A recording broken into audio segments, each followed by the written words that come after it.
मात्र इस पूरे प्रकरण में मीना जी सात इस तरह के किरदार हैं जो इसमें पार्टिसिपेट करते हैं। 7 किरदार में जो प्रमुख भूमिका है पूरे इस प्रकरण में, एक है माननीय सोनम वांगचुक जी, एक है सीजेपी पार्टी, एक है छात्र, एक है अराजक तत्व, एक है सरकार, एक है विपक्ष और एक है कांग्रेस। मैं विपक्ष और कांग्रेस को इसलिए अलग अलग रख रहा हूं क्योंकि बीच में काफी कुछ आपस में इनके विवाद दिखे हैं और अलग अलग भी दिखे। सोनम वांगचुक जी से कल रात उनका अनशन सरकार के प्रयास से, सरकार ने प्रयास किया, उनसे निवेदन किया, उन्होंने अपना अनशन तोड़ा है और साथ ही उन्होंने इस हिंसा भरे जो कार्रवाई हो रही है, जो पुलिस पर भी पथराव हो रहे हैं, जन सामान्य को हो रही है, उस हिंसा पर भी उन्होंने रोक की बात की।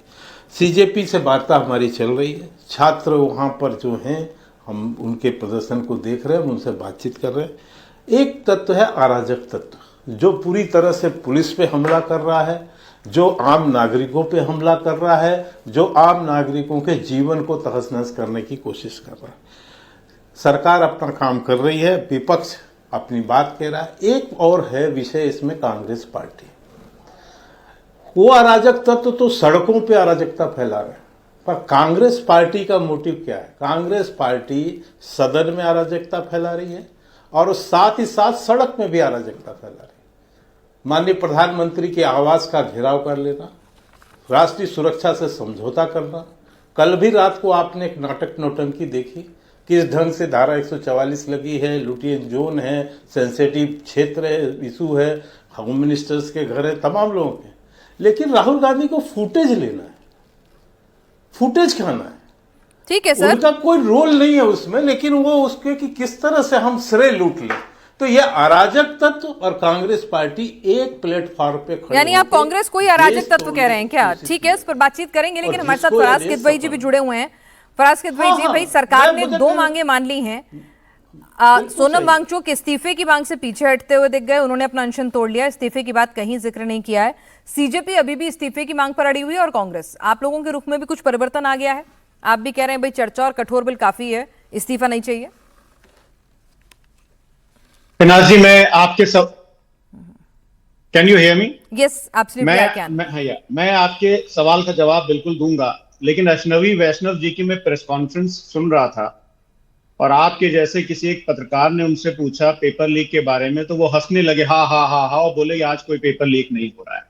ये आपके अभी चैनल से देखा मैंने। तो 2 चीजें हैं, एक तो ये है कि शायद अश्नवी वैष्णव जी को पता नहीं कि उत्तराखंड से कल ही खबर आई है कि वहां भी 2 पेपर लीक हो गए। तो ऐसे हा हा हा हा करके हंसना प्रेस कॉन्फ्रेंस में इतने गंभीर मुद्दे पर भारतीय जनता पार्टी कितनी सीरियस और सिंसियर है, ये अभी 5 मिनट पहले आपने देखा। दूसरी बात, अभी भाजपा प्रवक्ता अराजक तत्व की बात कर रहे थे। अराजक तत्व तो इनके मंत्री जो छात्र और नौजवान वहां पर प्रोटेस्ट कर रहे हैं उनको बोल रहे हैं। ये इंडियन एक्सप्रेस की खबर है, 22 जुलाई 2025, page number 5 on the right hand side. ये इंडियन एक्सप्रेस लिखता है कि state higher education minister Yogendra Upadhyay, शिक्षा मंत्री, higher education minister, on Tuesday termed the CJP's agitation at Delhi Jantar Mantar a protest by traitors. तो एक तरफ तो अराजक तत्व इनके प्रवक्ता बता रहे हैं कि कांग्रेस है, दूसरी तरफ इनके हायर एजुकेशन मिनिस्टर ट्रेटर्स बता रहे हैं वहां पर जो छात्र और नौजवान बैठे हुए हैं। दूसरी बात, नाटक और नौटंकी की बात इन्होंने कही।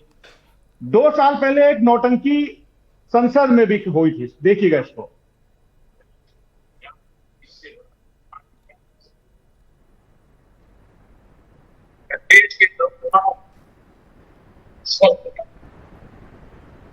ठीक है, आप बता सकते हैं, हम देख नहीं पा रहे हैं ढंग से, आप बता सकते हैं, आप बोल दीजिए, आप कहना क्या चाह रहे हैं। मेरे सवाल का भी जवाब दे दीजिए, नंबर आ जाए। आदरणीय, बिल्कुल बिल्कुल, आदरणीय प्रधानमंत्री जी कह रहे हैं संसद में खड़े होकर के कि मैं देश के नौजवानों को और छात्रों को यह आश्वस्त करना चाहता हूं कि पेपर लीक को लेकर के ये सरकार बहुत ज्यादा संवेदनशील है, या कुछ ऐसा शब्द उन्होंने यूज किया।